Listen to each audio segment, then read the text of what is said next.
ওই দেখো বন্ধুরা, যে কত বড় সাপ, দাঁড়াই সাপ। এই যে রাস্তা পার করবে হয়তো সাপটা।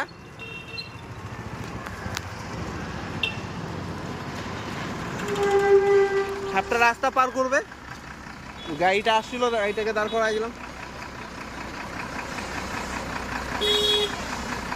যা যা যা যা যা যা যা যা যা।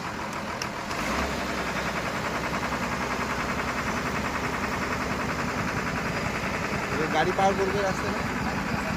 যা যা যা ছোট ছোট যা যা যা যা যা যা যা। দাঁড়াই দাঁড়াই যা। গাড়ি থেমে গেছে, অনেকগুলো গাড়ি থামায় রাস্তা পার করলাম, নাহলে মরে গেছে। বিশাল বড় সাপ, ক্লান্ত হয়ে গেছে গরমে। দাঁড়াইস দাঁড়াইস। হ্যাঁ প্রভু, তুমি এখানে ওই ছোট ছেলেটা না ওর